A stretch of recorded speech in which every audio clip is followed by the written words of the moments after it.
Ils ont gagné un range sur les Bloodghast, les Harridan et les Glaive Stalker, qui est l'unité que vous n'avez jamais vue, c'est les mecs à tête de cheval. Ça existe? J'étais sûr. Vraiment? Ouais.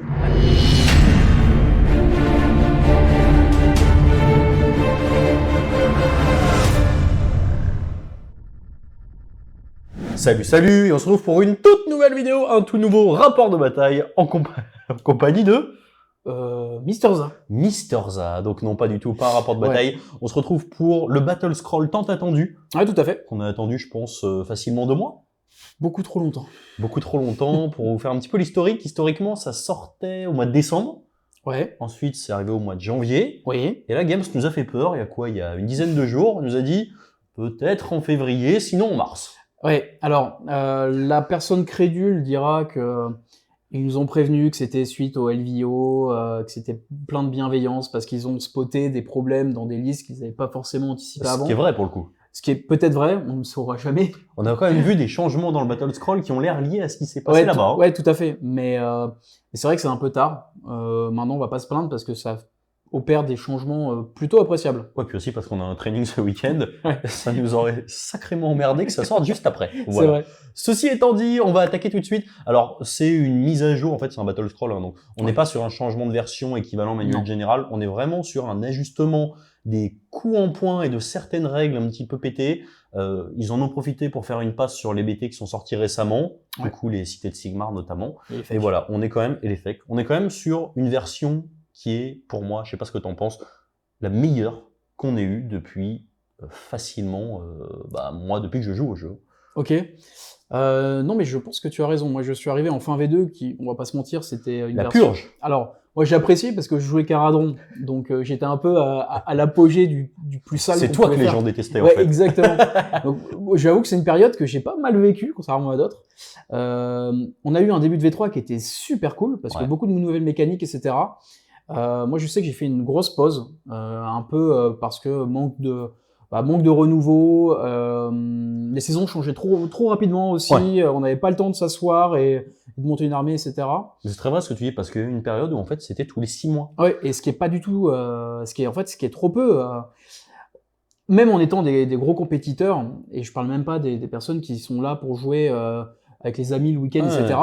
Monter une armée et suivre les influences de la méta, sachant que ça tourne tous les 6 mois, c'est trop. C'est trop, même pour du compétiteur, c'est trop. C'est clair. Et donc du coup là, ils ont fait un petit peu machine arrière il y a quelques temps, et c'est très bien. On est revenu sur un format de une saison par année et une mise à jour, on va dire, de cette version, réajustement au milieu de la version.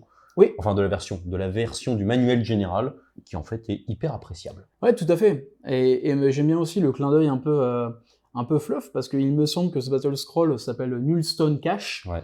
Et donc, et on le verra quand on va parler des changements, mais on va voir revenir sur le devant de la scène des armées qui n'ont pas de sorciers, en fait, qui vont avoir des bonus. Et donc, est-ce qu'on n'est pas un peu sur un arc narratif où on avait la domination je te laisse sorciers. Nous en parler un peu plus longuement. Je sais que tu es un expert du lore. Ouais. Voilà, c'est fini déjà. Voilà, c'est fini. Non, mais on avait ce début de saison où vraiment la magie a dominé. Ouais. Là, on voit qu'on est à mi-saison, on va dire, supposons mi-saison, et on a des règles qui viennent contrer la magie. Donc en fait, on est en train de s'armer pour venir lutter contre la magie qui nous a dépouillés pendant quelques mois. Je trouve ça super cool. C'est vrai que pour le coup, moi, c'est une saison que j'apprécie beaucoup parce que c'est une saison de magie, etc. On voit qu'il y a des BT sans magie qui s'en sont sortis, non pas parce qu'ils avaient pas de magie, mais parce qu'en fait, ils avaient des outils anti-magie, typiquement Korn. Mais en fait, les BT sans magie qui n'avaient pas de réponse à la magie, typiquement Fire Slayer, c'est pas l'unique raison. On est quand même sur une saison où il faut être en mesure de jouer contre la magie adverse, même si on n'en a pas. Et deuxième point, on est sur une saison où les battles tactiques sont durs à rentrer. Super dur. Donc si on n'a pas de magie et qu'on n'a pas de battle tactique, c'est très compliqué. Oui, pour Fire Slayer, c'est là que le bas blesse. En réalité, d'anti-magie, ils en ont un peu avec leur bannière. Ouais. Et par contre, j'ai essayé, c'est une purge pour faire des tactiques. On se rend compte qu'il y a des scénarios, il y a beaucoup de scénarios où en fait, en Fire Slayer, vous ne pouvez rien faire. Parle-nous des bords de table en Fire Slayer. Non, mais en fait, c'est le Battle Tome qui est construit de manière en fait à ne pas permettre de faire des battles tactiques, parce qu'on joue dans un dispositif hyper serré, que les tactiques de cette saison nécessitent d'être éclatées, et donc ou d'avoir des sorciers. bon, bah, pas de bol, Ouais. les FS ne font ni un ni l'autre. C'est clair. Et pour le coup, ils ont un petit peu corrigé ça cette Mm. saison, peut-être pour des raisons narratives que tu nous Probablement. détailleras en fin de vidéo. Mais effectivement, ils ont donné des outils supplémentaires au niveau des battles tactiques pour les armées Ouais. qui n'avaient pas simplement de sorciers. On avait toujours on avait les Nullstone la saison dernière. Ouais. C'est bien, mais ça suffit pas, hein, parce que le Nullstone, on a soit celui qui permet de dispel en chaîne, soit celui qui permet de faire des fiascos. Mais globalement, c'est quand même assez restreint et on n'a pas les avantages, en tout cas, qu'on peut avoir des sorciers. Donc c'est parti, mon petit Romain. On va attaquer au niveau du plan, ça va être assez simple. On va attaquer tout ce qui est générique. La saison dernière, on avait un rework, j'ai du mal en français, un retravail. Une nouvelle mouture. Une nouvelle mouture de l'attention messire. On n'est pas sur des changements aussi massifs, mais il y a eu des petits réajustements sur les bataillons et des clarifications sur certains scénarios. Est-ce qu'on peut attaquer le premier bataillon? Oui, tout à fait. Donc c'était le bataillon qui permettait d'aller chasser les sorciers. D'Antor. Et non pas n'importe quel sorcier. Et non pas n'importe lesquels. et donc l'idée était de pouvoir gagner plus une attaque lorsque vous frappiez en fait ce sorcier. Ouais. Bon, on va pas se mentir, il n'était pas joué. Déjà, j'ai jamais vu. Ouais, moi je l'ai testé au début quand je jouais. Je crois quand je jouais Fire Slayer. Quand j'ai tenté Fire Slayer, j'ai joué une fois. non, mais c'est très sympa. Le problème, c'est que c'est hyper prévisible. Et puis. C'est bon contre Luminette. Ouais. Et puis ça s'arrête à peu près là. Hein. En gros, il faut que les armées soient full sorciers. Et effectivement, c'était un peu triste. Et là, on a récupéré un buff qui est assez sympa. Ouais, tout à fait. Donc en fait, concrètement, vous allez gagner une immune à la magie sur un 5+, à la même manière qu'un Korn peut l'avoir, ou qu'une bannière Fire Slayer qui elle est sur le 4+, mais même mécanique, quand vous subissez l'effet d'un sort, vous jetez, si vous faites 5+, vous l'ignorez. Alors, qu'est-ce qu'on peut dire là-dessus? Bon, bah c'est fort, parce que mine de rien, il y a de la magie, il y a toujours le Blizzard, qui n'a pas été nerf ou ce que vous voulez. Beaucoup d'armées ont de la magie, malgré tout, surtout dans le top méta. Il y a très peu d'armées dans le top méta qui n'ont pas de magie. Et en plus, c'est cumulable. Ça a l'air cumulable avec Korn pour l'instant. Tant que c'est pas faqué, c'est cumulable. Donc si vous avez dans votre BT une protection à la magie, et bien ça va vous permettre d'avoir une double protection. Ouais. Et quand vous allez commencer à ignorer les sorts sur 5+, 5+, ou 4+, 5+, bon, c'est comme si vous aviez quasiment une 2+ de myriade, qui d'ailleurs vous n'avez plus. Mais on le verra plus tard. Mais honnêtement, c'est vrai que c'est hyper intéressant parce qu'on voit typiquement qu'en Korn, il y a vraiment deux optiques. L'optique 2 drop et l'optique 1 voire 2 Warlord. Et en fait, l'optique Warlord est clairement descendue ces derniers temps parce qu'en fait, être en pot de pause, c'est quand même pouvoir donner le tempo de la game. On peut se poser la question, est-ce que ça vaut le coup de jouer des Warlords? Enfin, on pourra pas en jouer deux, mais un Warlord et éventuellement un comme ça donne quand même une belle immune à la magie. Est-ce que Korn en a besoin? Je pense que c'est pas indispensable, mais voilà, on verra par la suite que Korn a encore été buffé. Et ça, c'est une très bonne nouvelle. Ouais, tout à fait. Bon, en tout cas, c'est sympa, c'est un bataillon. On ne sait pas si on le verra, mais au moins on a ce choix, et honnêtement, là, le bataillon semble bien plus intéressant. Ouais. Donc, dans l'introduction, on vous parlait donc de tactique. Ce Battle Scroll introduit une nouvelle tactique. Pour tout le monde. Pour tout le monde. Alors, oui et non. Pour tout le monde, oui. Pour toutes les armées. Mais qui nécessite de ne pas jouer de sorcier, puisque la condition est en fait de contester un objectif avec un héros qui a la Nullstone, donc un des 3 artefacts, en l'ayant repris à l'adversaire au tour. Donc, pourquoi c'est bien? Déjà, ça donne une nouvelle tactique à toutes ces armées qui n'ont pas de sorcier. Ouais. La condition est, entre nous, pas très compliquée. Reprendre un objectif, surtout sur les scénarios actuels, ça se fait très très bien. Et il suffit juste d'être dessus avec votre héros. Donc ça va permettre souvent, je pense, de la placer tour 2, tour 3. Là où parfois vous étiez pas assez étendu pour faire votre Intimidate the Invaders, ou vos bords de table, etc., etc. Donc ça va vous permettre de tempo les tactiques qui étaient plus faciles, mais quand même ratables. Et ça, franchement, c'est un pur bonheur. Parce qu'en plus, en termes de construction, moi, je trouve qu'il y avait beaucoup d'armées actuellement où, en tout cas, personnellement, quand je construisais une liste, je pensais d'abord aux tactiques avant de penser à la composition de mon armée. Et celle-ci va permettre justement de rajouter un peu de saveur sur ces listes où c'était compliqué, parce que vraiment, les tactiques étaient compliquées à faire. C'est clair, on a des BT c'est marrant parce qu'on a vraiment plusieurs optiques de BT. On a des BT comme Soulblight qui ont des entrées fortes, une allégeance forte et des tactiques très fortes, ce qui leur permet quasiment à coup sûr de scorer 13. Et à l'inverse, on a des BT qui sont intrinsèquement forts, mais qui sont plutôt remis un petit peu en arrière à cause de leur battle tactique. On peut penser à des BT comme Korn, par exemple, ce genre de choses. Même, on va dire, carrément SOB en allégeance de Brod, ce genre de choses. En fait, là, vous récupérez vraiment une battle tactique gratuite, vous la mettrez pas forcément en début de partie, mais typiquement là où votre adversaire peut aller chercher un Magical Dominance T1 et vous, vous pouvez éventuellement temporiser les bords de table si vous jouez pas SOB, en fait vous avez une autre battle tactique à rentrer, ce qui vous fait littéralement 2 points de plus sur la game, et ce qui est énorme. Ouais, tout à fait. Je pense vraiment que rien que cette tactique va permettre de remettre au goût du jour pas mal d'allégeances qui avaient un peu du mal. Et on est sur une saison où le scoring, il est quand même, il est pas incroyable dans le sens où vous terminez souvent entre 14 et 8. On score pas tant que ça. Il y a quelques scénarios où on s'envole, on va songer à la pulse, etc. Mais il y en a très peu. Et donc 2 points. Enfin, vraiment, il y a beaucoup de parties qui se jouent à la tactique. Ouais, c'est clair. Et en plus, maintenant, les tournois se jouent à la victoire-défaite. Ouais, donc de plus en plus, ouais. D'ailleurs, je trouve ça très bien, en tout cas, sur les tournois qui ont lieu sur 5 rondes. Donc, c'est une battle tactique très forte. Et je pense que Korn, éventuellement FS et d'autres seront très contents d'avoir ça. Dernier point, une nouvelle clarification sur le scénario Power Flux. Alors, si vous le jouiez dans l'esprit de la règle, il n'y aura pas de changement pour vous.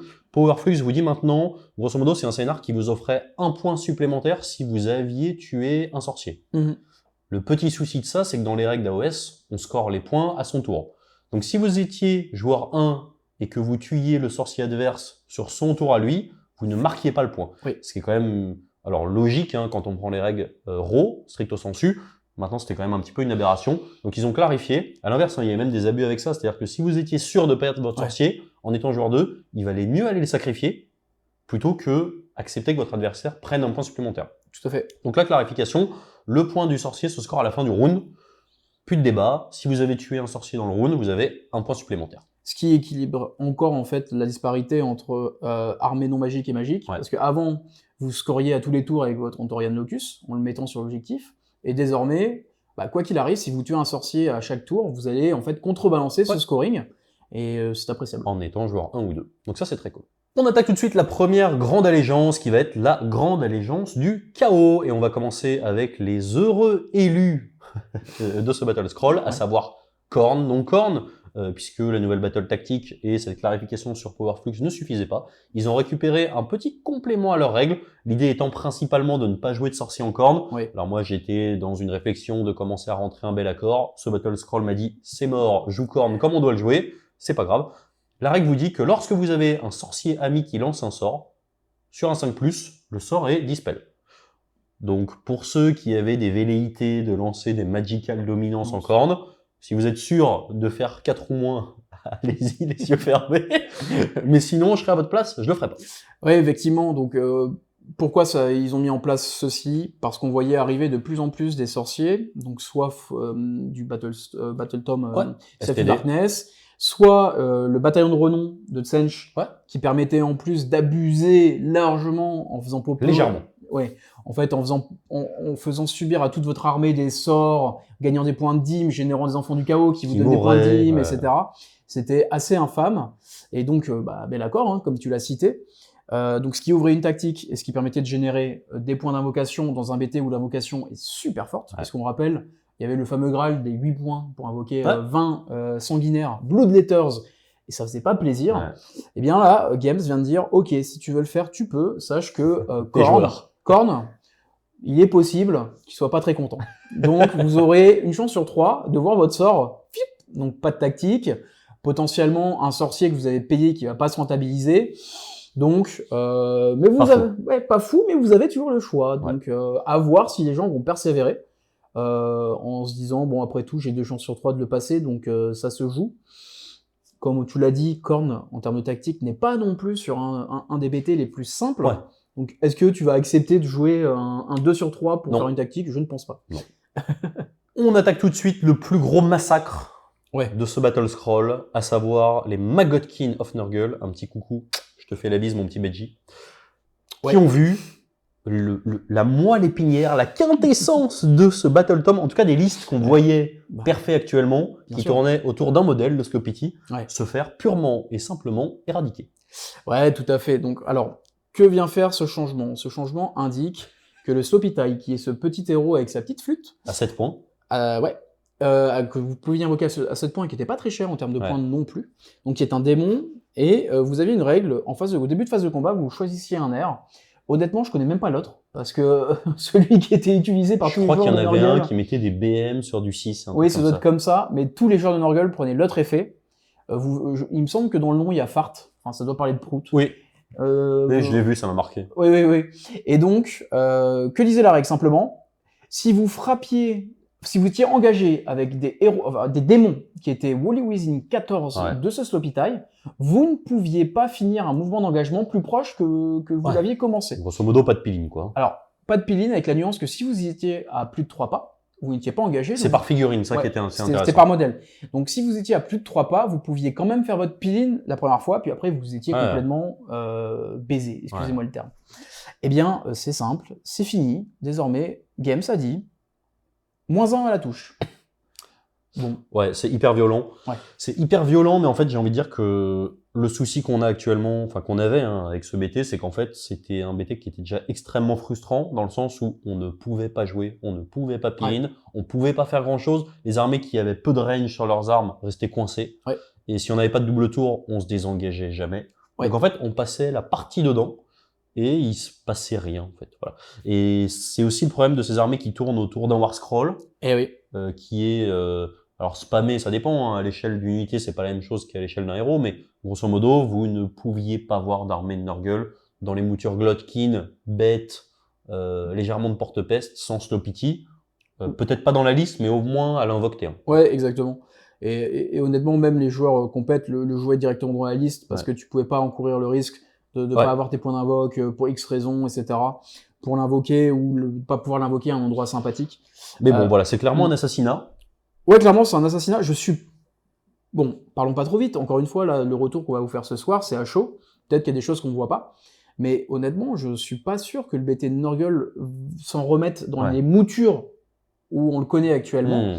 Parce que il y a des listes, typiquement, on va penser au Spam Vanguard, on va penser aux Oruk, on va penser à toutes ces armées de corps à corps, en fait, qui n'avaient pas de mécanique de retreat et charge, ou de forte range, ou de peeling assez conséquent, ne pouvaient pas passer Nurgle. Mais désormais, ils vont leur rouler dessus. Parce que Nurgle... ça reste des bêtes, ça reste un petit tas de PV qui se fait allumer, quoi. C'est des tas de PV, on sauvegarde à 4+, 5+, Sword à 5, ok, mais bon, ça se fait saturer. Oui, voilà, tu vas prendre ton -1, tu vas te mettre un +1, tu vas toucher à 3, bon, bah, ça va sauter, quoi. Ça va sauter. Voilà. Donc, clairement, le gros assassinat de ce Battle Scroll qui est honnêtement pas complètement immérité. Il va falloir se réinventer. On attaque maintenant la partie Beast of Chaos. Donc, Beast of Chaos, c'est un BT qu'on a beaucoup vu pendant un moment, pendant la période des Dragons Ogres, que certains joueurs qui ont vraiment l'habitude de jouer ce BT, en fait, c'est vraiment un BT boîte à outils, il y a tout là-dedans. Il y a de quoi vraiment aller chercher des alliés partout, c'est hyper intéressant. Mais c'est un BT qu'on voit pas beaucoup. Il y a eu quelques petits ajustements qui est uniquement de la portée 2 sur les Tsangor et les Gor. Voilà. Donc c'est assez appréciable dans la mesure où, typiquement, les Tsangor, c'est des gros socles, voire très gros socles. Donc voilà, c'est de la portée en rab. Vous allez voir qu'il y a eu pas mal de changements de portée sur les armes. Ouais, tout à fait. C'est assez rare. Maintenant, c'est un moyen de refaire rentrer des unités sans prendre le risque de casser complètement le BT avec une nouvelle règle fumée. Ouais, tout à fait. C'est vrai qu'on sent quand même dans la dynamique de Games qu'il veut un peu fluidifier tout ça. On a vu apparaître cette cohésion où à moins de 6, maintenant on était à un pas.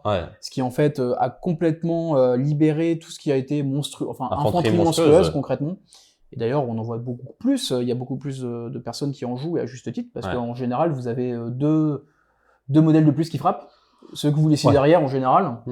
Donc là, on a une volonté de Games de, en fait, peut-être simplifier, fluidifier le jeu en se disant, bon, t'as des figurines, tu les as payées, frappe avec. Exactement. C'est une manière d'équilibrer, et après, il y a juste besoin d'ajuster le coup en point, etc. C'est vrai que historiquement, pendant qu'on était sur les anciennes versions, en fait, on n'avait pas cette cohésion à 2 figurines. Donc en fait, même si on avait des gros socles et peu de portée, on se mettait en ligne comme ça. Bon, ils ont refoutu une cohésion. Maintenant, ils ajustent un petit peu la portée des armes pour que on se retrouve pas avec 15 mecs derrière qui peuvent rien faire. On passe tout de suite aux Zomra qui ont vu 2 petits buffs. Ouais, tout à fait. Donc Skaven qu'on voyait quand même en tournoi, qui perfait bien. Donc certains ont été surpris de voir qu'ils aient un up, mais c'est plutôt appréciable, je pense, pour CBT. Donc on a la première qui est en fait la tactique Fli-Fli, donc fuyez, qui consistait à faire une retreat avec un héros et une battle line, si je dis pas de bêtises. Et désormais, ça se transforme en 2 unités amies ou plus pour pas, ils ont bien wordé, tiens, Ouais. qui doivent fuir. Donc c'est juste strictement meilleur parce que vous avez moins de restrictions. Ouais, exactement. Et en plus, on n'oublie pas que les héros Skaven ont la capacité de se désengager en phase de combat. Ouais. Donc en fait, si vous avez 3 héros engagés, vous êtes sûr que si vous activez en premier, vous aurez la possibilité au moins d'en désengager 2, donc un petit up. Ouais, tout à fait. Et donc le deuxième, un up peut-être. Ouais, qui est dur à évaluer. Qui est dur à évaluer en l'état. On n'est pas joueur Skaven. Ouais, et j'ai du mal à comprendre la logique derrière Games. Ils ont dû le faire pour une raison bien spécifique. Alors moi, j'ai eu l'impression, grosso modo, c'est les Plague Monks qui repassent par 20. Ouais. J'ai l'impression que c'est peut-être un moyen de remettre un petit peu les Plague Monks en concurrence avec les Plague Censors. Ouais, probablement, ouais. C'est vrai qu'on commence à avoir beaucoup de Plague Censors, beaucoup de Saturn -1 dégâts 2. Les Plague Monks avaient même pas l'avantage de la masse et du PV. Voilà, là, on va pouvoir refaire comme à l'ancienne des gros pâtés de Plague Monk. Avec une frenzy, et puis en mode frappe-moi et je te frappe. Exactement. Donc c'est probablement un up. À voir si on voit ce changement dans les listes. Ouais, peut-être pas avant la V4, ça m'étonnerait. Wait and see. On passe tout de suite au Slave to Darkness. Un seul changement, le Prince Démon. Alors là, c'est un pur buff. Avant, il avait 5 attaques, 8 attaques. Maintenant, il passe à 7, 7, 12. Alors, passer de 8 à 12 attaques sur des attaques qui sont flat 2, ça commence à cogner, mine de rien. Ça fait potentiellement, c'est 50% en plus. Donc voilà. C'est un héros qui a pas pris de points.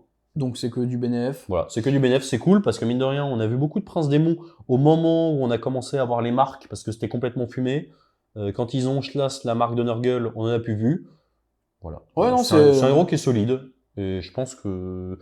Alors, ça fera pas changer complètement la manière de jouer cette unité et d'en rentrer d'autres, mais clairement, c'est un héros qui est capable maintenant de nettoyer un petit peu son coin tout seul. Ouais, tout à fait. Non, c'est appréciable. On passe tout de suite au dernier né. Ouais, tout à fait. Du chaos. Tzeentch. Tzeentch. Bon, on a une clarification, je pense, et un changement de coup en point sur les pinks. Donc désormais, ce que ça dit, c'est que l'unité de pink est battle line uniquement si vous la prenez dans le format pink. Ouais.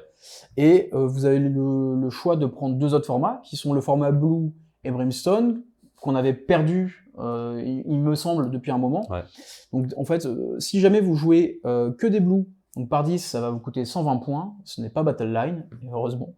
Et les brimstone, c'est 80 points. Voilà. Donc c'est appréciable parce que ça fait du cordon pas cher. Ouais, exactement. On attaque donc tout de suite la grande allégeance de l'ordre. Il y a eu quelques changements. Le premier, ça concerne les Stormcast avec une unité qu'on a pas souvent vue. Voilà, les Vanquishers. Grosso modo, ils ont leurs grandes armes, les Greatsword, qui passent dégâts 2. Ouais, donc c'est une unité anti-horde, dégâts, enfin voilà, ils gagnent de la range, why not, à voir. Voilà, je suis pas sûr que ça les fasse rejouer plus, mais c'est toujours ça de près. Ensuite, on attaque aux Séraphons. Ouais. Les Séraphons qui ont eu 2 changements majeurs. Les Croxy passent 5 PV au lieu de 4. Alors non, ça, j'applaudis pas ça. Donc les Croxy, c'est extrêmement cool. C'est une unité qui est quand même assez balèze, qui envoie des grosses pralines. Ah ouais. Qui en coalescent est très appréciable à jouer parce qu'en fait, ils ont quand même une belle tankiness et qui maintenant compte pour 2 sur les objets. Qui est quand même ce qu'on attend de l'infanterie monstrueuse. Ouais, oui, clairement. Je pense que le 4 points, c'était clairement une erreur de la part de Games. Ouais, donc voilà, honnêtement, c'est une unité qu'on voyait déjà de plus en plus. Dans les builds de coalescents ou autres. Et je pense que quand on joue coalescent maintenant, ça peut être en fait, genre, beaucoup trop fort pour pas le jouer. Quoi. Bah, je pense que c'est la meilleure unité de coalescent, non? Ouais, sûrement le meilleur compromis, tankiness, bash. Donc voilà, grosso modo, c'est un pur buff. Ouais, c'est un pur buff. Et de l'autre côté, on a eu un pur nerf, côté Slan. Donc grosso modo, il y avait un trait de co qui vous disait qu'à chaque fois que vous dispelliez, j'arrive même plus à faire en français. Dispel, unbind, conjuration. Ou lancement de sort, vous gagnez 2 points cosmiques au lieu d'1. Avec ce personnage. Les Slans sont les sorciers de niveau 3, donc grosso modo... Sur toute la table. Voilà, donc vous pouviez faire des dispels sur toute la table, donc grosso modo, si votre adversaire était joueur, vous pouviez générer jusqu'à 6 points cosmiques à la dispel et 6 points cosmiques au cast. Oui, et puis vous pouviez aussi balancer des endless, les dispels au tour adverse pour gagner des points, même si votre adversaire ne faisait pas de magie. Donc c'était clairement abusé, hein, parce que le Slan générait un tiers des points d'invocation à lui tout seul. Ouais, voilà. Et maintenant, ça a été purement et simplement nerf. Qu'est-ce que ça dit? Et pour le coup, c'est pas plus mal parce que c'était un trait de co qui était autopique. Maintenant, c'est uniquement le premier sort, première dispel, premier machin. Donc ça veut dire que sur un round, vous allez faire entre... grosso modo 4 de moins que son plein potentiel. Donc, c'est un nerf qui est cohérent dans la mesure où on voyait que lui. Ouais. Est-ce que ça peut sortir les Slans? Peut-être en fait, hein, parce que je pense qu'aujourd'hui, ça peut être assez intéressant quand même de sortir Croak tous les jours quand on est en Starborn. et le slan est moins auto-include de fait. Bah, surtout qu'on verra plus tard, mais ils ont pris une hausse Ouais. du coup en points. Donc voilà, c'était le petit nerf Séraphon avant de passer au nerf Cité de Sigmar. On attaque tout de suite au plus beau nerf. Alors, oh, on va pas se mentir, on attendait un nerf. Oui. On savait pas lequel, mhm. mais c'était improbable que ça reste en l'état. Ouais, On tout à parle fait. des cités de Sigmar et du Warforger. Donc le Warforger, c'est le mec qui fait la tambouille dans le fond, dans sa marmite brûlante de forge, etc. Ouais, exactement. Qui donne un +1 à la save en bulle, et ou, quand on en joue plusieurs, donne des 6 à la touche qui mettent des BM en bulle, au close comme au tir. Ouais. Ça, c'est finito pepito. Le sort, maintenant, donne uniquement des BM sur du 6 à la touche au close. Donc, qu'est-ce que ça veut dire? Ça veut dire, c'est fini de jouer des grands packs de fusiliers fond de table qui asmat en collant des BM à la folie. Et je pense que c'est une très bonne chose. Ouais, tout à fait. Bon, on a vu dans l'histoire d'Age of Sigmar que les bulles qui tournaient autour de tireurs qui faisaient des BM, ça se passait toujours mal. C'était toujours des parties qui étaient en sens unique, Ouais. qui étaient ni fun pour vous, ni votre adversaire. C'était juste performant parce que en fait, vous passiez des caps mécaniques. DPS check, ouais. C'était un DPS check. Ça ne met ni en avant le skill du joueur, ni l'interaction. Donc, ça fait plaisir que ça dégage. On a vu des beaux résultats au LVO avec des Liscos où il n'y avait pas de tir comme ça. Il y avait tout. Il y avait tout. Alors, il y avait du tir, mais il n'y avait pas que ça. Ouais. Et donc, je pense pas que ça tue le BT. Ça va juste demander de builder différemment, puis de jouer aussi de manière un peu plus, comme tout le monde, quoi. Ouais, non, mais c'est clair. En plus, moi, ce que j'aime bien vis-à-vis de ça, c'est que on voit que Games tape sur vraiment le truc qu'on voit à première lecture, quoi. Oui. Voilà. Et c'est pas la première fois qu'ils font ça. C'est-à-dire que vous prenez un BT en main, vous voyez 2-3 interactions synergie, vous voyez tout de suite que c'est ce qu'il faut faire, au même titre qu'Holomourne, hein. C'est-à-dire, vous avez une lecture, vous voyez les Knights, Holomourne, tout ça se passe bien. En fait, là, le premier truc qu'on voit, c'est double Warforger, des fusillés, qui avancent en étant en bloc, donc comme ça, ils ont toujours leur sauvegarde d'intérêt contre le tir, etc. C'est fini, vous n'avez plus les BM au tir. On attaque tout de suite les idonettes. Donc les idonettes, on a vu un changement de règle sur Fouettan avec le requin qui leur donnait des 6 explosifs à la touche. Ouais. Maintenant, c'est plus des 6 explos, c'est les 6 qui blessent auto. Alors à première lecture, ça ne change pas grand chose. C'est un peu plus stable. Mais par contre, mathématiquement, c'est un nerf. Donc, ça change pas grand-chose. Je pense pas que ça change intrinsèquement les listes. Non. Maintenant, bon, ça évite la multiplication de jet de dés, etc. Et ça, pour le coup, c'est une bonne chose. Oui, surtout que donc c'était une liste qu'on a vu apparaître depuis quelques mois, qui était qui a des très bons match-ups, qui a des match-ups beaucoup moins bons. Je pense pas que ce changement de règle va complètement tuer la liste. Comme tu l'as dit, c'est moins fort. Ouais. Je veux dire, c'est juste moins fort. À voir. Possible que ça perdure. Et en deuxième changement, côté Idonette, on a eu énorme changement. Ouais, un énorme up.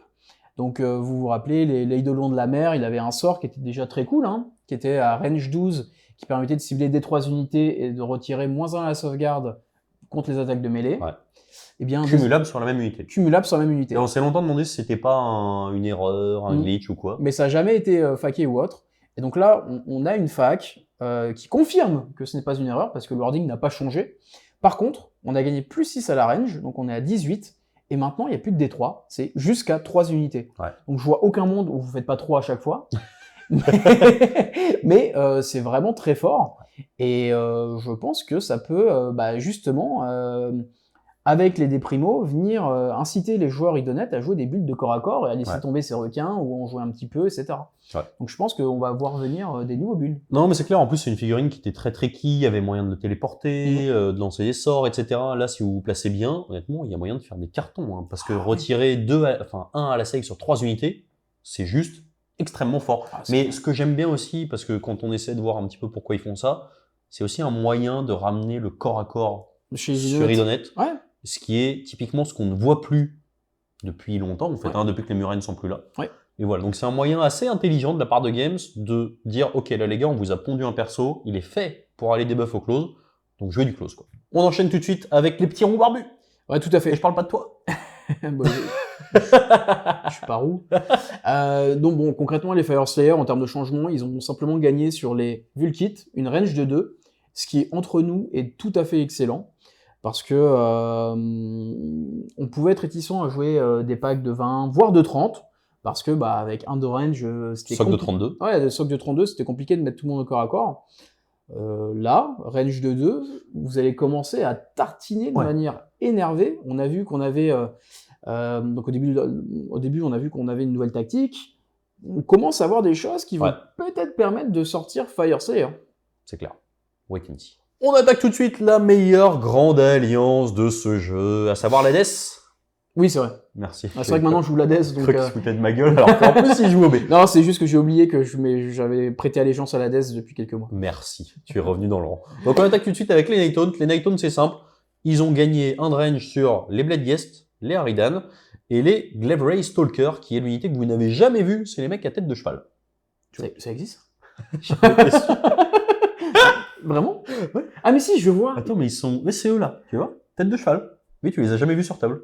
Ah oui, ils sont affreux. Si, je les ai vus en plus. Si, je les ai vus. Je les ai déjà affrontés. Donc, honnêtement, c'est très très fort. Pourquoi? Parce que avant, on avait le bataillon des... comment il s'appelle? Le bataillon qui permettait de taper sur 2 rangs. Galetian. Exactement, les Galetian vétérans. Donc c'était un bataillon qui était très cool, qui permettait de re-rentrer les Bloodghast, notamment en Scarlet Doom, puisqu'en Scarlet Doom, on n'oublie pas, on a des BM à l'impact assez violentes, qui vous donnaient quand même assez souvent envie de jouer des gros packs. Le souci qu'on a là, c'est que en fait, on était sur de la range 1 soc de 32. Donc en fait, personne tapait. Là, soc de 32 range 2. Vous êtes de rang. C'est très très très très cool. Voilà. Donc honnêtement, un très bon buff. Pour les Harridan, c'est pareil. La seule doléance, c'est qu'est-ce qu'on fait des Grimghast Reaper. Leur particularité, c'était d'avoir de la range 2. Sauf que contrairement... alors les Grimghast Stalker, je pense pour moi c'est la pire unité du jeu, donc on les oublie. Par contre, les Bloodghast, ils ont une allégeance. Les Harridan, elles ont leur allégeance. Les Grimghast, écoute, tant pis. Après, remettre 2 unités ennemies dans le rang et pour en perdre une, ça va. qu'on voyait déjà pas trop, bon, c'est pas grave. Mais très clairement, là, on se retrouve à être confronté à des problématiques de... en fait, elle avait un élément différenciant, elle a plus rien de différenciant, et elle est juste moins forte que les autres parce qu'en fait, elle a pas d'allégeance. Bon, voilà, c'est comme ça, mais ça reste quand même un excellent up qu'on sera très content d'utiliser. On passe tout de suite aux Ossiarch Bone Reaper. Oui, donc allégeance somme toute équilibrée. Non, allégeance qui est arrivée en faisant un gros fratras, qui s'est vu nerf plusieurs fois, je crois, qui est toujours très forte. Dernièrement, c'était avec la domination de la magie, notamment les Séraphons, etc., Luminette, ce que vous voulez. On voyait arriver beaucoup de joueurs Numériade. Donc pour rappel, Numériade, quand vous étiez dans votre bulle, vous aviez une immune à la magie à 2+. Ouais, ce qui est assez stable. Ce qui est plutôt stable, ce qui est complètement débile. Parce que en fait... Que t'aurais jamais joué du coup. Ouais. Non, je l'ai jamais joué parce qu'en réalité, quand vous le jouiez en équipe, vous ne tombiez jamais contre des sorciers parce qu'en fait, le match-up est un match-up total parce qu'une armée basée sur la létalité et la magie ne pouvait rien vous faire. Ouais. Donc, nerf, ce n'est plus sur du 2+, c'est sur du 4+. Donc je vois déjà tous les joueurs OBR faire « Ah, c'est trop nul !» Attendez les gars, Fire Slayer, ils ont une bannière anti-magie sur du 4+, qui existe depuis la V1, et qui est instant dans toutes les listes depuis la V1. On va pas se plaindre d'avoir une immune magie sur du 4+. Ouais. Et si jamais vous n'êtes pas content, vous rentrez un bataillon pour avoir l'immune magie sur du 5+, et vous aurez une 4+5+. Ouais. Donc vous faites chez personne. Non, mais c'est légitime, honnêtement. C'était pas fun pour le joueur OBR, parce que c'était un buff passif dont vous ne profitiez pas, puisqu'en fait, vous n'affrontiez jamais de sorcier. Et puis, si vous aviez le malheur d'être un sorcier contre ça, en fait, vous pouvez rien faire. Je sais pas si ma mémoire est bonne, mais il me semble que dans le précédent BT-OB, on avait une immune magie sur du 4+, aussi. Aucune idée. Il me semble que c'était justement avec la Légion d'Arcane. Bref, à confirmer les petits potes, mais en fait, il me semble que voilà, on est revenu un petit peu dans le rang. De plus, c'est nos matchs. De toute façon, un joueur qui va jouer de la magie sur du 4+, il va pas être heureux de base. Il va pas être heureux non plus. Donc voilà, ça permet au moins d'avoir des choses qui sont un petit peu moins clivées. Moins binaires, Voilà, et ça permet à tout le monde de jouer. C'est tout pour OB. On attaque maintenant la meilleure armée du jeu. C'est la deuxième, non? Non, là, c'était la meilleure grande allégeance. Maintenant, c'est la meilleure armée. Ah, d'accord. En fait, c'est important de voir en pyramide. Et tout en bas, il y a Nagash, mec. Là, t'es heureux. C'est la fameuse pyramide de Nagash, avec les 5 strates. Putain, il a tout compris, il est fort. Et donc, du coup, on attaque tout de suite les Sous-Blight Gravelord. Donc, les Sous-Blight, ils n'ont pas été touchés. On attaquera plus tard les coups en point. Ça a quasiment pas bougé. Grosso modo, la battle tactique qui vous demandait de prendre une unité summonable engagée, qu'elle soit engagée à la fin du tour, a été nerfée. Parce que maintenant, ça vous demande entre les deux de tuer un modèle. Alors, ça paraît anodin, dans les faits, ça l'est pas, parce que quelle était l'utilisation de cette battle tactique? Il y en avait deux. Soit on avait une unité qui englue, et en général, les unités sous blade qui engluent, ça cogne pas fort. Et surtout, ça se permettait d'engluer des buveurs de sang. Enfin, pas plus tard que l'autre jour, j'ai englué des Storm Dream Guard, enfin ce genre de trucs. Et tuer un modèle, c'est impossible. Soit deuxième utilisation, vous aviez des loups, vous désengagiez, et comme vous faisiez un Pillin Assise, vous vous mettiez à moins de 6 de 2 unités. S'il y avait un redeploy, vous aviez quand même votre truc. Bon. Maintenant, tuer une figurine entre les deux, honnêtement, c'est pas simple. Ouais. Peut-être que la meilleure utilisation qu'on ait de ça, c'est peut-être d'aller slider pour engager une deuxième unité et ne pas taper sur une. Voilà. Puisqu'on vous demande pas d'être engagé à la fin du tour avec l'unité sur laquelle vous avez tué une figurine. Bon, c'est un petit peu plus touchy. Heureusement, sous Blight a quand même d'autres battle tactiques sous la main. Mais ça fait quand même, je vais pas dire une de moins, mais une demi de moins. Voilà. Ouais. Oui, bon, je pense que ça changera pas la face du monde sur les listes sous Blight. Ça va juste demander, ça sera moins autopilote sur cette battle tactique. Complètement. On attaque tout de suite la grande allégeance des grands sauvages avec la destruction. Wag. Quelle conviction. Franchement, même moi, je me suis senti trembler. Ouais. Donc on se rappelle, on avait gagné des nouvelles tactiques qui étaient en fait... il y a 6 mois. Il y a 6 mois. Donc des nouvelles tactiques qui permettaient, qui tournaient autour de mécaniques soit d'Iron Joe, soit de Crawl Boys. Ouais. Ce qui s'est passé, c'est que du coup, personne ne jouait Iron Joe, personne ne jouait Crawl Boys. Tout le monde jouait Big Wag pour profiter de tout. Ouais, et donc du coup, on scorait littéralement les 5 battles tactiques tout le temps. Ah oui, c'était quasiment auto. C'était dur quand même. Hein. Mettez vos unités Crawl Boys qui sont au nombre de 1 à 3 d'un décor. Ouais. Sache que j'ai déjà vu quelqu'un la rater. Ah, Wizin. Wizin 3 en plus. Hein. Donc oui, c'était très simple. Et là, bon, concrètement, le changement indique que vous ne pouvez la faire que si votre général a le mot-clé Iron Joe ou Crawl Boys. Ouais. Donc en fait, c'est un nerf. C'est un nerf, ça veut juste dire... On en perd une, quoi. Ouais, voilà. Game vient juste de dire, bon, ça sera un peu plus dur de faire vos tactiques en Big Wag. Et heureusement, personne ne joue Bone Splitters, parce que sinon, on en perdrait 2. Ouais, c'est vrai. Et deuxième changement, qui aurait dû être le War Scroll de base, hein, Vanilla des gros cochons qui sont sortis il n'y a pas si longtemps. Ouais, puisque mine de rien, c'est une remarque qu'on a eue à la première lecture, qui était les points de momentum, en se disant en fait si vous êtes joueur 1 ou 2, en fait ça change tout. Peut-être rappeler le principe, donc les nouveaux gros cochons au Rook. Alors ils sont pas gros par contre, ils sont musclés. Non, mais il y a pas de problème à être des gros cochons. Musclés. Ouais, à être musclé. Et donc ces fameux cochons musclés avaient une mécanique qui faisait que dès qu'ils couraient, vous jetiez un D3, vous ajoutez ça à votre score de momentum qui ne pouvait pas baisser à moins de 1. Donc si vous me suivez, si vous faisiez 5 ou 6, vous passiez à 4 de momentum. Et la règle dit qu'à partir de 4 de momentum, vous avez course et charge. Donc en gros, c'était un gamble où vous faisiez une course, vous espériez faire 5 pour pouvoir faire une charge derrière. Ouais. Donc, et sinon, on calait. Sinon, on calait. Donc là, tous les futés se sont dit, mais je m'en fous. Au pire, ce que je vais faire, c'est que je vais courir de mon côté, faire mon momentum. Le tour d'après, je vais recourir pour refaire un momentum. Je vais générer 2d3. J'aurai forcément ma course et charge et j'aurai tous les bonus avec. Sauf que la règle expliquait qu'à la fin de chaque tour, et donc le vôtre et celui de votre adversaire, vous perdiez un point de momentum. Ouais. Et comme par définition, on n'était pas à 4, en fait, on était à 3. Et si on était joueur 1, on reperdait les 2. Ouais, voilà. Donc en fait, la mécanique était vraiment impossible à mettre en marche. Et c'était rigolo, mais en fait, mécaniquement... Tu sais, je pense que c'est les mêmes mecs qui jouent des sorciers en corne et qui misent tout sur leur 5+. Probablement. Et donc le changement vient juste vous indiquer que vous perdez un point à la fin du round. Ouais. Ce qui fait que là, eh bien, c'est beaucoup plus intéressant. Ouais. Parce que vous allez avoir plus de points de momentum et vous êtes quasiment assuré de monter votre momentum tant que votre cochon musclé sera en vie. Exactement. Donc, très bon changement. Ouais, super. J'espère qu'on va en voir. Les figurines sont superbes. Vous avez peut-être vu dans le Battle Report. Le dernier, ouais. Le numéro 51. C'est ça. Où le cochon a été incroyable. Incroyable. D'une violence inouïe. Pour son coup, il s'est fait sortir par un minou. Ouais. Enfin, pas par un minou, mais il a attaqué, l'autre il a fait 3 baffes, 6 dégâts dans le cochon, terminé. Terminado. Non, mais j'espère qu'on en verra. Honnêtement, on le verra après avec les baisses au point. Clairement, je pense qu'on va en voir. Ouais. Et enfin, le dernier, SOB. Ouais, SOB. Alors, donc, petit changement, mais pas des moindres. Ouais, non, plutôt sympa. Concrètement, vous aviez cette action monstrueuse qui consistait à crier sur une unité lui faire faire une sorte de test de bravoure, des unités fuyaient, et ça ne comptait pas comme un battle shock test, donc derrière il y avait une test de déroute. Bah, désormais, vous avez l'effet qui se coule d'avoir un ROR intégré, c'est-à-dire que sur 3+, Pas de CP. Pas de CP, donc peut pas donner et recevoir, et vous appliquez quand même gratuitement l'effet qui était l'effet initial.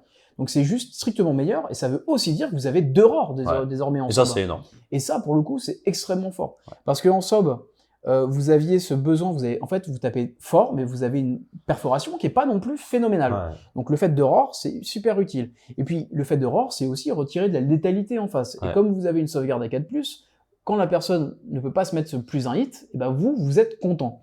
Donc là, c'est clairement un up, et on est très content de voir ça arriver. Gros up, le seul petit bémol, c'est que la piétine de Brod ne pourra pas en profiter. Ouais. Mais du coup, ça remet un petit peu dans le jeu le BT SOB Vanilla.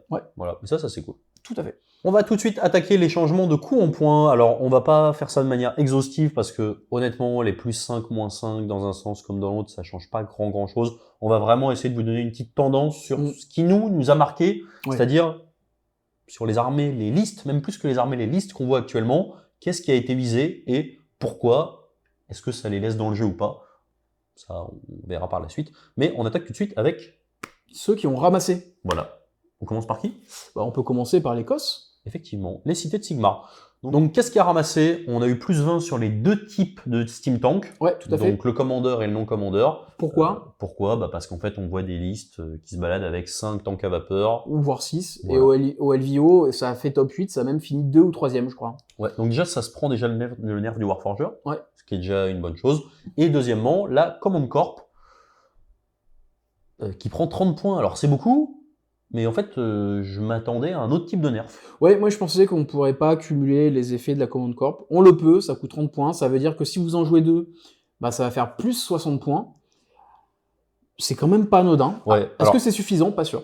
Disons que dans les builds full Steam Tank de Command Corp Warforger, oui, très clairement, l'accumulation des règles va faire que vous allez prendre 150 points et être moins létal au tir. Ça fait mal. Maintenant, est-ce que c'est... Disons que pour les gens qui sont raisonnables, jouer un Command Corp, voire 2 à côté, c'est faisable. En fait, ça reste toujours extrêmement fort. Je rappelle, sur toute la table, 2 fois, on a la possibilité d'annuler les CP sur du 4. C'est extrêmement balèze. On peut soigner 2 fois la même unité de 6D3.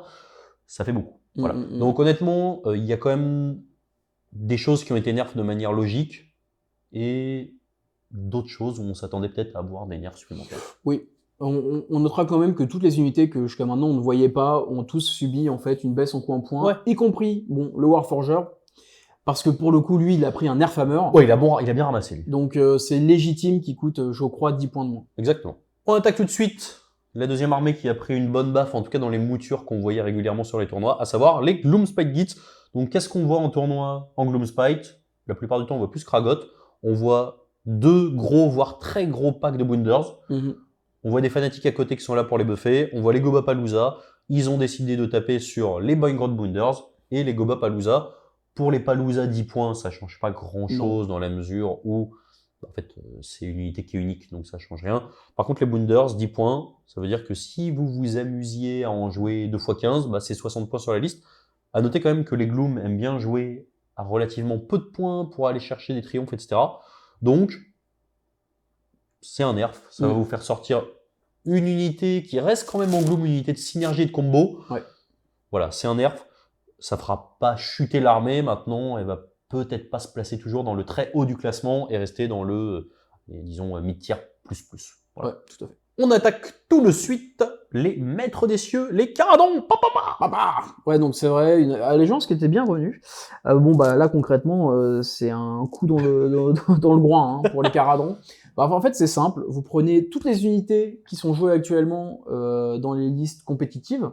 Vous retirez les Arcanos de compagnie, l'Ironclad, et en fait, tout s'est pris un nerf. Donc en fait, tout le BT a pris -10. Quand je dis tout le BT, c'est... Enfin, plus 10 points. Plus 10 points, oui, pardon, plus 10 points. Donc l'Arcanote Amiral, le Navigateur, le Chemist, 10 points. Le Gunhauler, 10 points. La Frégate, 10 points. Les 2 variantes de l'Ingénieur, 10 points. Les Thunderers, 10 points. Et par contre, vous avez l'Ironclad qui a pris moins 20 points, parce que on voyait de plus en plus des frégates qui avaient en fait concrètement la même tankiness, le même nombre de PV divisé par 2, une létalité un peu différente, mais quasiment identique. Et donc, en fait, là, ce que veut dire Games, on aimerait voir un petit peu plus d'Ironclad, Ouais. un peu moins de frégates. Voilà. Donc, grosso modo, je sais pas combien il y a d'unités différentes dans une armée Caradon, mais je pense que les listes prennent un bon 130 points, quoi. Un peu moins. Un peu moins. Ouais, un peu moins. Je pense qu'elles prennent bien un bon 100 points. Ok. Mm. Donc, ça veut dire une unité de moins. Ouais, c'est ça. En fait, je pense que les listes vont perdre une unité d'ingénieur. Ok. Donc, au lieu d'avoir 18, vous allez en avoir 15. Ce qui peut avoir son importance parce que vous n'avez pas rallié sur l'unité de 3 qui va mourir tout de suite, etc. Ouais. Donc, c'est un petit nerf, mais appréciable parce que je pense qu'effectivement, c'est C'est légitime. un peu fort. Caradron était un peu trop fort. Hein. On finit l'ordre avec les Séraphons, Ouais, tout qui à fait. sont eux les vrais maîtres des cieux pour le coup. Oui, c'est vrai. C'est vrai. Bah, concrètement, il y avait une seule liste qui tournait en compétition, qui était la fameuse Croag Bombe, Ouais. avec Croag, du Slan, des sorciers, l'Asteroid Bearer, et pif, paf, pouf, paf. C'est le bruit d'une invocation, ça. Donc, on a vu, ça s'est fait nerf directement dans Battle Tom. Ouais. Et là, en plus, Games a dit, bon, bah concrètement, la liste Croag Bombe, elle va prendre 100 points. Entre certains Endless qui ont été nerfs de pas beaucoup, hein, des points par-ci par-là, mais concrètement, Les héros. Les héros, Croak a pris, le Slan a pris, l'Asteroid Bearer a pris, les skins ont pris. Donc, in fine, vous allez vous retrouver à avoir dépendamment de votre build, entre 80 et 120 points en moins, sachant que c'était des listes qui avaient déjà peu de cordons. Donc Ouais. là, on voit peu de cordons, moins d'invocations, encore moins de cordons. Donc, ça va peut-être être une armée un peu plus tricky. Ouais. On va devoir peut-être faire des choix, faire moins de magie, avoir plus de cordons pour être plus stable en début de game. Et ça va forcément, je pense, dynamiser le gameplay Ouais. de, Non, mais clairement. de ce Battletop. Puis en plus, c'est vrai qu'il y a une vraie doléance vis-à-vis de ce BT qui est quand même super riche. On n'oublie pas qu'à l'origine, il y avait quand même une partie Starborn et une partie Coalescent qu'on voit franchement pas beaucoup, quoi. Bah non, non. Et quand on sait ce que c'est capable de faire un -1 dégâts sur les bonnes unités en Coalescent, bah, c'est quand même assez dommage de se dire qu'à côté c'est tellement balèze qu'on le joue pas. Ah, tout à fait. Donc moi, je suis très content. On va voir arriver les beaux dinos qui sont sortis Ouais. et que personne ne jouait. On attaque tout de suite l'Hadès avec les OB. Ouais, tout à fait. Donc bon, les OB, on va remercier Tom Guan. Oui. Pardon? Oui. Ah, pardon. je compris quoi. Qui concrètement a joué une liste double Morghast au Worlds, qui a bien perf avec. Et donc les Morghast qu'on n'avait jamais vu, qui était un War Scroll qui était incroyable, mais qui était en fait pas joué au détriment des Stalkers ou des Immortis. Aussi à cause de la clé du Mortisan qui permettait de ramener deux Stalker Oui. machin qui a été nerf. Donc en fait tout ça est arrivé un peu au même moment. Ouais. Et donc voilà, il y a eu des changements de build, en tout cas dans la composition des armées OB. C'est ça. Et donc là, on avait une liste qui tournait très très bien à base de 2x4 Morghast avec un build tourné autour. Eh bien, on prend 10 points supplémentaires sur la variante des Morghast qui était jouée, donc celle qui a une ward à 5 quand on a un héros à côté, et sur les Immortis. Donc, ce qui fait qu'in fine, la liste n'est plus viable, parce qu'on termine à 2020 points. Ouais. Je pense clairement que c'est cette liste qui était ciblée. On va devoir contourner, il faudra sûrement sortir une unité au détriment d'une autre, c'est-à-dire avoir une tactique moins facile, mais le build va continuer à vivre, je le pense. Et enfin, on finit avec les Soul Black Gravelord. Ça, c'est petite touche perso, il n'y a pas tout qui change. On voit qu'il y a eu une prise de coup en point sur les fils de Velmord, donc très intéressante, malheureusement impossible à trouver. Donc Ouais. en fait, bah, OP partout. Ouais, et puis même sur eBay, c'est hors de prix. Donc C'est voilà, dommage, hein, tout parce simplement, on les trouve pas. qu'elle est superbe et en plus elle est forte. Ouais, elle est très très forte. Et 10 points sur la Corpse Cart, qui est un War Scroll qui est très cool. Maintenant, bon, j'avoue, je comprends pas trop ce changement de coup en point. Au niveau des baisses, on voit que Games a envie de nous faire jouer du Castellai, Vordrai a perdu des points, les Blood Knight ont perdu des points. Reste qu'aujourd'hui, en tout cas sur les listes, en tout cas qui à mon sens sont les listes les plus intéressantes en Soul Blight, sont les listes de mouvement, de placement, c'est les listes Légion de la Nuit. On n'a pas vraiment envie de rentrer des Blood Knight et je trouve que l'armée Castellai, même si c'est une armée qui est forte en brute force, c'est pas la plus polyvalente et c'est un petit peu one trick pony. Donc voilà, c'est à peu près tout sur les changements de coup en point. Si vous avez des questions supplémentaires par rapport à ça, n'hésitez pas. On a volontairement pas listé tout. Il y a des changements où on a des plus 5, moins 5. On l'a vu la dernière fois, Games, on a l'impression à cette volonté de mettre des coups en point qui sont des multiples de 10. Ouais. Voilà. Là, il restait des multiples de 5 qui n'étaient pas des multiples de 10. Donc en fait, bah, ils ont tout réajusté plus 5, moins 5. Voilà. On n'est pas passé sur tout. Je trouve que c'était beaucoup plus intéressant. Notamment de par le fait qu'avec Romain, on a fait beaucoup de tournois et de compètes depuis 6 mois. de vous donner un petit peu un rétexte plutôt analytique sur ce qu'on a vu et pourquoi, à notre sens, ça est ciblé. Et en tout cas, si vous avez des questions, n'hésitez pas. Merci beaucoup, mon petit Romain. Ouais. N'oubliez pas, on vous sort très bientôt la vidéo sur les régiments de renom. Si vous voulez continuer à soutenir la chaîne, vous avez tous les liens en description, le Tipeee et les partenaires MyHobbyPlace et compagnie. Et moi, je vous dis salut, salut.